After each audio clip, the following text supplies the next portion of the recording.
Good morning everybody.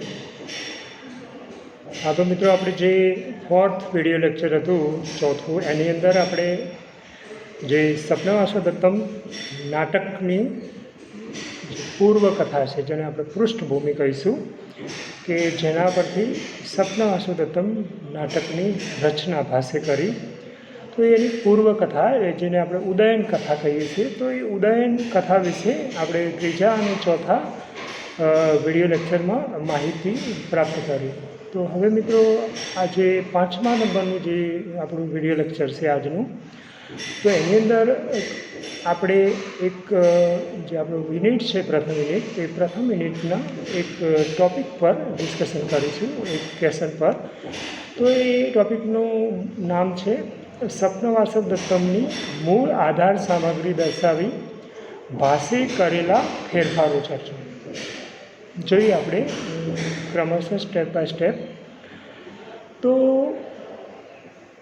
કોઈ પણ કૃતિ કે કોઈ પણ એમ કે નાટક હોય તો જોઈએ, પછી ઇંગ્લિશ ડ્રામા હોય, હિન્દીનું નાટક હોય, ગુજરાતીનું નાટક હોય, કે સંસ્કૃત નાટક હોય, કે બીજા કોઈ અન્ય આલ્બેનિક, સ્લોવેનિક, મલયાલમ, તમિલ, બરાબર, કોઈ પણ ભાષાનું એમ કે નાટક હોય, તો દરેકની જે પદ્ધતિ છે એ મોટા ભાગે એક સમાન હોય છે। તો જોઈએ આપણે કે પ્રાય સંસ્કૃત નાટ્યકારો પોતાના રૂપકોનું કથાવસ્તુ તદ્દન એમ કે નવું જ સર્જવાનો આગ્રહ રાખતા ન હતા। મિત્રો, એવું કહેવાય છે કે કથાવસ્તુ તો ઘણીવાર એમ કે પ્રખ્યાત ગ્રંથોમાંથી જ તે લોકો લેતા હતા, અથવા તો સાહિત્યકારો લેતા હતા, પરંતુ તે કથાવસ્તુમાંથી એમ કે પોતાની જીવન દ્રષ્ટિને પરોવીને તેને પોતાની આગવી કલાથી તદ્દન એમ કે જુદો જ ઘાટ આપતા હતા। કલા એમ કહે છે કે જે છે એ કથા વસ્તુમાં નહીં, એમ કે પણ કથા વસ્તુને આપવામાં આવે એમ કે મરોડમાં રહેલી છે। આ રીતે કાલિદાસ અને એમ કે શેક્સપિયર જેવા પ્રસિદ્ધ લેખકોની સર્જકતાની પણ તેમણે પ્રાચીન કથા વસ્તુઓમાં આપેલા નવ સંવિધાનમાં રહેલી છે। એટલે પ્રાચીન નાટ્યકારો શું કરતા કે કોઈ પણ કથા વસ્તુ હોય તો એ કોઈ ગ્રંથોમાંથી લેતા અને એમ કહેશે કે એને પોતાની રીતે એમ કે એની અંદર યોગ્ય જુદા જુદા પ્રસંગો, જુદા જુદા અલંકારો અને છંદોથી એમ કે સુંદર બનાવી અને એમાં કેટલીક મૌલિક કથા વસ્તુનો ઉમેરો કરી અને પોતાની રીતે એની રજૂઆત કરતા હતા। તો એમ કે આ રીતે આપણે જોઈએ તો કાલિદાસ અને શેક્સપિયર જેવા પ્રસિદ્ધ લેખકોની સર્જકતા પણ તેમણે પ્રાચીન કથા વસ્તુને આપેલા નવ સંવિધાનમાં રહેલી છે। એટલે કે જે પ્રાચીન કથા વસ્તુને ગ્રહણ કરી અને એમ કે એમને એની જે એમાં નવીનતા લાવી છે એની અંદર રહેલી છે। ભાસના નાટકોનું કથાવસ્તુ પણ અન્ય નાટ્યકારોની જેમ પ્રખ્યાત હોય છે। ઉદયન કથા તો પ્રાચીન કાળથી જ ઘણી લોકપ્રિય હતી અને તે આપણને જુદા જુદા ગ્રંથોમાં જોવા મળે છે। ઉદયન કથાને વર્ણવતું પ્રાચીનમાં પ્રાચીન પુસ્તક ગુણાઢ્યની પૈસાચી ભાષામાં લખાયેલી બૃહદ કથા હતી। એ બૃહદ કથા ઉપરથી બુદ્ધ સ્વામીનો બૃહદ કથા શ્લોક સંગ્રહ, આચાર્ય ક્ષેમેન્દ્રની બૃહદ કથા મંજરી અને સોમદેવનું કથા સરિસાગર રચાયા છે। અત્યારે આપણે જોઈએ તો બૃહદ કથા તો અત્યારે લુપ્ત થઈ ગઈ છે, પણ એમ કહે છે કે તેની ઉપરથી, એટલે કે બૃહદ કથા ઉપરથી રચાયેલા ગ્રંથોને આધારે બૃહદ કથાની ઉદયન કથાનો ખ્યાલ કરીએ અને તેમાં ભાષે કરેલા એમ કે જે ફેરફારો છે તો એ તપાસીએ તો કથા સરિસાગરને આધારે એમ કે આપણે તપાસવાનો પ્રયાસ કરીએ। તો અહીંયા આપણે જોઈશું કે બુદ્ધ સ્વામીના બૃહદ કથા ઉપરથી 3 ગ્રંથોની રચના થઈ। એક બૃહદ કથા શ્લોક સંગ્રહ, નંબર 2 બૃહદ કથા મંજરી અને નંબર 3 કથા સરિત સાગર. તો એમાંથી એમ કે જે કથા સરિત સાગરની જે કથા છે એ એના આધારે એમ કે ઉદયન કથાનો રચના કરવામાં આવી છે. તો એના આધારે આપણે એમ કે એને તપાસવાનો પ્રયાસ કરીએ કે કથા સરિત સાગરની ઉદયન કથા કેવા પ્રકારની છે અને સપ્નવાસુ દત્તની ઉદયન કથા કેવા પ્રકારની છે. તો જોઈએ ક્રમશઃ એના જુદા જુદા સ્ટેપ બાય સ્ટેપ પોઈન્ટ્સને. તો નંબર 1 ઉપર જોઈએ કે કથા સરિત સાગરની કથામાં મગધના રાજાનું નામ પ્રદ્યુત છે અને પદ્માવતી તેની પુત્રી છે. અવંતીના રાજાનું નામ ચંડ મહાસેન છે. સપ્નવાસુ દત્તમાં જોઈએ તો મગધના રાજાનું નામ દર્શક છે અને પદ્માવતી તેની બહેન છે, મીન્સ નાની બહેન છે. અને અવંતીના રાજાનું નામ પ્રદ્યુત મહાસેન છે. નંબર 2 ઉપર જોઈએ તો કથા સરિત સાગરની કથામાં ઉદયનની માતા મૃગાવતી અયોધ્યાના રાજા કૃતવર્માની પુત્રી છે. તો આપણે જોઈએ છીએ કે અયોધ્યા, જેને આપણે સાકેત, પ્રાચીન ગ્રંથોમાં અયોધ્યાને સાકેત કહ્યું છે, મીન્સ એનું નામ છે સાકેતની ભૂમિ. આપણે હમણાં જોયું કે ગઈ 5મી તારીખના દિવસે એમ કે ત્યાં રામ જન્મભૂમિનો શિલાન્યાસ વિધિ પીએમના હાથે કરવામાં આવ્યો. તો એ જે અયોધ્યાની ભૂમિ અથવા તો જે અયોધ્યાના રાજા કે જ્યાં આપણા મર્યાદા પુરુષોત્તમ રામ થઈ ગયા અથવા તો જે રામની પવિત્ર ભૂમિ હતી એવી, એટલે કે તે ઉદયનની માતા જે મૃગાવતી છે જેનું નામ એ અયોધ્યાના રાજા કૃતવર્માની પુત્રી છે.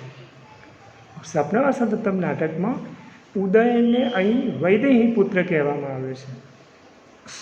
નંબર 3 પર જોઈએ તો કથા સરિત સાગરની કથામાં યુગંધરાયણ બ્રાહ્મણનો વેશ લઈને મગધરાજમાં પ્રવેશે છે અને એની સાથે સાથે વાસવદત્તા અને વસંતક એ 2 જણા પણ છે. કેમ કે યુગંધરાયણ વાસવદત્તાને પોતાની પુત્રી તરીકે ઓળખાવે છે. સપ્નવાસુ દત્તમ નાટકમાં જોઈએ તો યુગંધરાયણ પારિવાજિકનો વેશ લીધો છે, તેની સાથે આવંતિકાનો વેશ લઈને એકલી વાસવદત્તા આવી છે. વસંતક ઉદયનની સાથે રહે છે.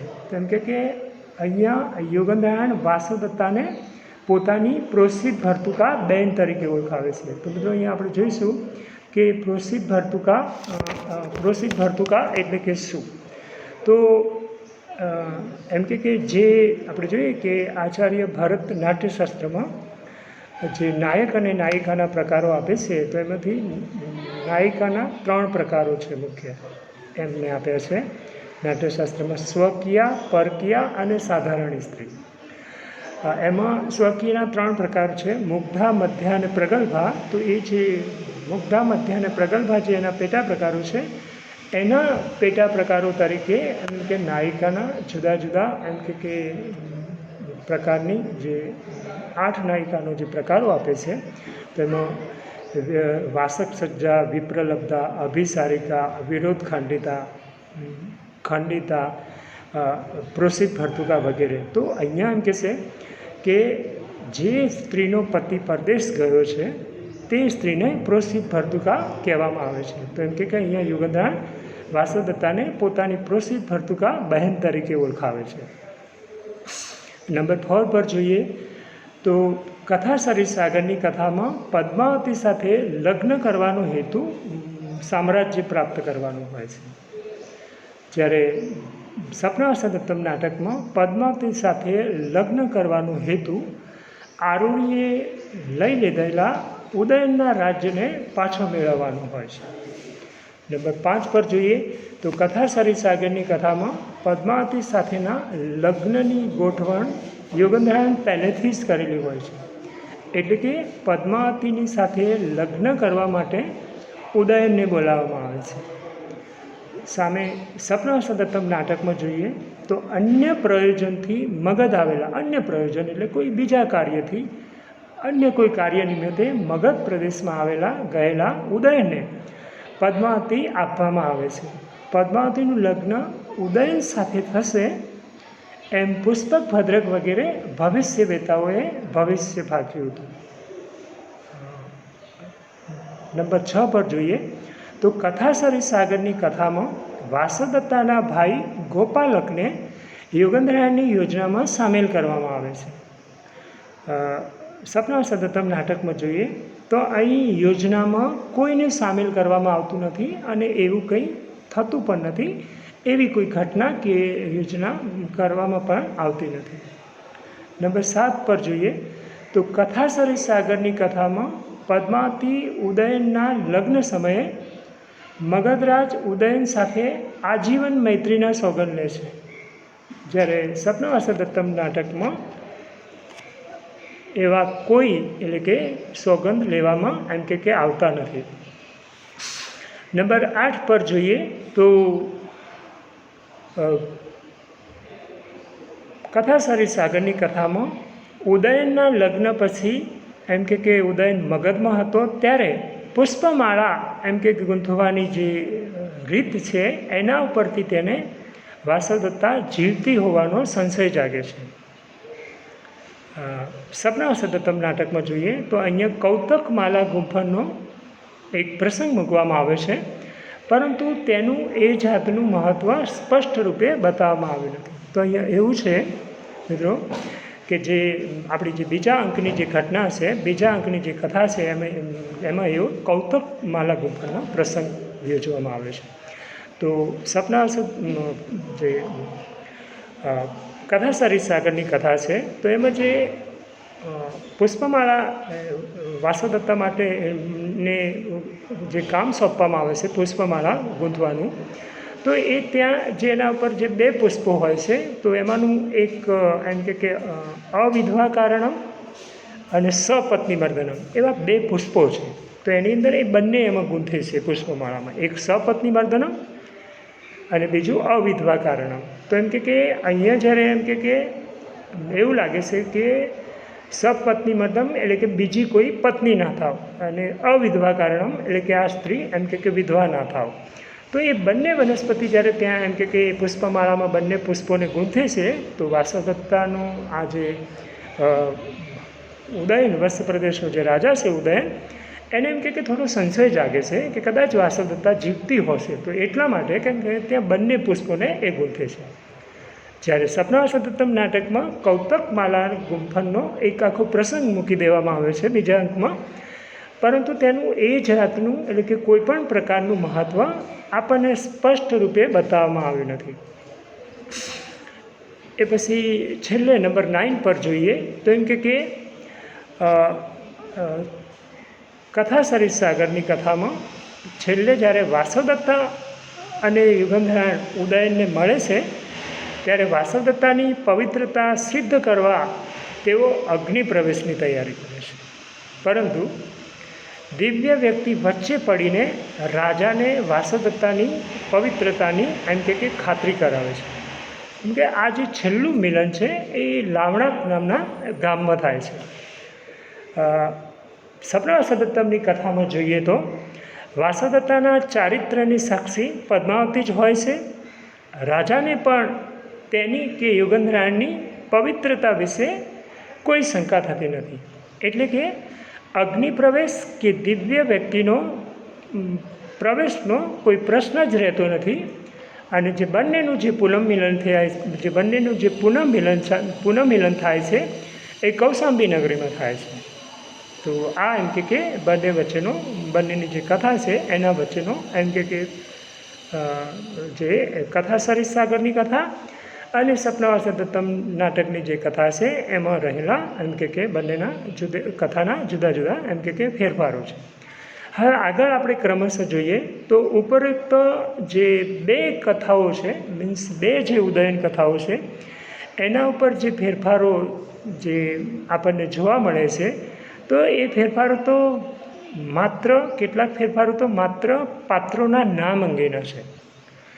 આવા ફેરફારોનું કોઈ નાટ્યગત મહત્ત્વ નાટ્યની દ્રષ્ટિએ કે રૂપકની દ્રષ્ટિએ નથી. પ્રસંગોના ફેરફારો જોઈએ તો જણાય છે કે યુગંધરાયણનો પરિવાજરિકનો વેશ જ આવંતિકાને પદ્માવતી પાસે મૂકવા માટેનું યોગ્ય કારણ બની શકે. વળી જો યુગંધરાયણ બ્રાહ્મણ હોય અને આવંતિકા તેની પુત્રી હોય તો આવંતિકાને તે નાશ તરીકે મૂકવાનું, એટલે કે ત્યાં નાશ તરીકે મૂકવાનું કોઈ ખાસ ઔચિત્ય નથી. પતિની ગેરહાજરીમાં પિતા પણ પુત્રીનો રક્ષક બની શકે છે, એવું આપણું સ્મૃતિ વાક્ય છે. તો વસંતકને રાજાની સાથે રાખીને વાસદત્તાને એકલા પાડી દેવાથી નાટકમાં અસરકારક સંઘર્ષ આવી શકે છે. જોજો ફરી એકવાર વાક્ય તમને રિપીટ કરું કે વસંતકને રાજાની સાથે રાખીને વાસદત્તાને એકલા પાડી દેવાથી નાટકમાં અસરકારક સંઘર્ષ ભાસ લાવી શક્યા છે અથવા તો આવી શક્યો છે. પદ્માવતીના લગ્ન પાછળના હેતુની બાબતમાં બે કથાઓ વચ્ચે જે ભેદ છે તે જોતાં નાટકની વાર્તા વધારે ઉમદા અને ગૌરવપૂર્ણ લાગે છે. અંતમાં અદ્ભુત તત્વ કાઢી નાખીને પણ નાટ્યકારે વાર્તાને સ્વાભાવિક અને માનવીય બનાવી છે. અહીં આપણે જોઈશું કે નાટકમાં કેટલાક અલૌકિક તત્વો જોવા મળે છે, કેટલીક દિવ્ય બાબતો જોવા મળે છે, જે કેટલીક વાર વચ્ચેના કથા વસ્તુનું અનુસંધાન કરે છે અને કેટલાક ઉલ્લેખો કરે છે. તો એ બધા જે અદ્ભુત તત્વો છે એ બધાને કાઢી નાખીને નાટ્યકાર પાસે વાર્તાને સ્વાભાવિક અને માનવીય બનાવી છે, એટલે કે લોકોના મનોરંજન માટે ઉપયોગી હોય એવું બનાવવાનો ભાસે પ્રયાસ કર્યો છે. અંતમાં જોઈએ મિત્રો, આ આપણા જે ટૉપિકનું ડિસ્કશન છે એમાં તો ભાસે ઉમેરેલા એમ કે નવા અંશો. તો સપના વાસદત્તમની અંદર નાટકમાં એક આરુણીનું એમ કે પાત્ર આવે છે. તો એ જે આરુણીનું પાત્ર છે એ ભાસે એમ કે નવું ઉમેરેલું છે. પ્રસંગોની અંદર જોઈએ તો બ્રહ્મચારીનો પ્રસંગ છે, પ્રમદવનનું દ્રશ્ય છે, સ્વપ્ન દ્રશ્ય છે વગેરે અદ્વિતીય નાટ્ય કૌશલવાળા પ્રસંગો પણ ભાસે જ સર્જ્યા છે. જે પાત્રો અને પ્રસંગો જૂના ચાલુ રાખ્યા છે તેની પણ આખી માવજત તદ્દન નવી જ છે, એક નવા જ પ્રકારની છે. ભાસના નાટકોમાં જોવા મળતો જે ઉદયન છે, જે નાયક કે રાજા, એ વિષય નથી, તે સાચો પ્રણય છે. ભાસના બધા જ પાત્રો માનવતાપૂર્ણ છે. ભાસનું પાત્ર વિધાન, પ્રસંગ વિધાન અને પરિસ્થિતિ વિધાનમાં તદ્દન મૌલિકતા છે. ભાસના હાથે કથાનું આખું સ્વરૂપ જ, જેને આપણે ફોર્મ કહીએ, લિટરેચર ફોર્મ, એમ કે સ્વરૂપ જ જાણે કે આખું એમ કે બદલાઈ ગયું છે. ઉદયન વિશેની જે કેટલીક કથાઓ, જે ઉપલબ્ધ કથાઓમાં અને ભાસે દોરેલા જે કથાનક છે એમાં કેટલાક કેવળ નામોના જ તથા વિગતોના જ ફેરફારો આપણને જોવા મળે છે. એ જોતાં ભાસે તેના સમયની કોઈ પ્રચલિત કથા ઉપરથી નાટકનું, એટલે કે સપના વાસદત્તમ નાટકનું કથાવસ્તુ આલેખ્યું હોય કે એને ચિત્રિત કર્યું હોય અને તેણે સીધી રીતે બૃહદ કથાનો, જે ગુણાઢ્યની બૃહદ કથા નામનો જે ગ્રંથ હતો એનો આધાર ન રાખ્યો હોય એવો સંભવ વિશેષ છે, અથવા તો એવું આપણને વિશેષ પ્રમાણમાં જોવા મળે છે. અને એવા શ્રી પુષાલકર નામના જે એક વિદ્વાન છે એમના અભિપ્રાય સાથે પણ આપણે સંમત થવું જોઈએ. તો અંતમાં આપણે જોઈશું કે ભાસે સપના વાસદત્તમ નાટકનું જે એનું જે કથાવસ્તુ છે એના આધાર તરીકે એમ કે નો ડાઉટ એને કથાસરિત સાગરની કથાને એમ કે ધ્યાનમાં રાખી છે. છતાં પણ એમ કે જે સપના વાસદત્તમની અંદર નાટકમાં એને જે કથાવસ્તુની રચના કરી છે એ એક અદ્ભુત કથાવસ્તુ છે, મૌલિક છે. એને ઘણા સ્થળ પર જ્યાં એને યોગ્ય લાગ્યું ત્યાં કેટલીક જગ્યાએ પાત્રોમાં પરિવર્તન કર્યું છે, કેટલીક જગ્યાએ પ્રસંગોમાં પરિવર્તન કર્યું છે અને કેટલીક જગ્યાએ તો પોતે નવા જ પ્રસંગોની એમ કે માનો કે બ્રહ્મચારી પ્રસંગ છે, પ્રમદવન દ્રશ્ય, સ્વપ્ન દ્રશ્ય, એવા નવા જ પ્રસંગોની એમ કે એને જમાવટ કરી છે.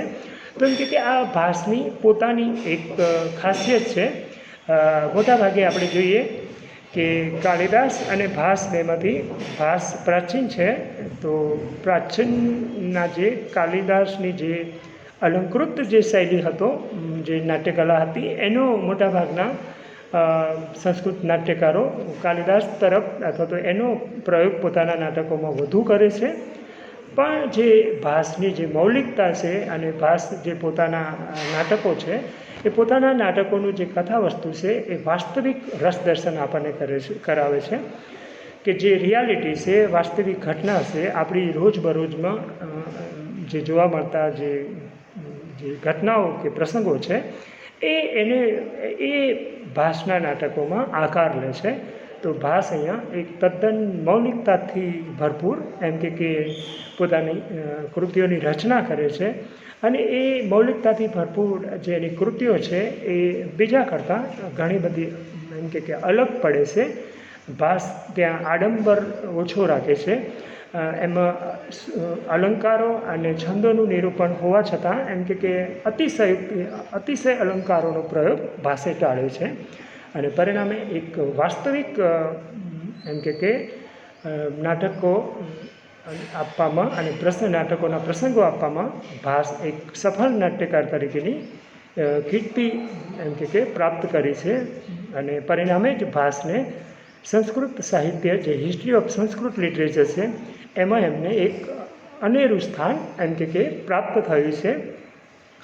તો આજે અહીંયા આપણે આ જે પ્રતિજ્ઞા સ્વપ્નવાસા દત્તમ નાટકની આધાર સામગ્રી અને ભાષે કરેલો એમ કે જે ફેરફારો છે એ ટૉપિકની ચર્ચામાં આપણે અહીંયા વિરમીશું.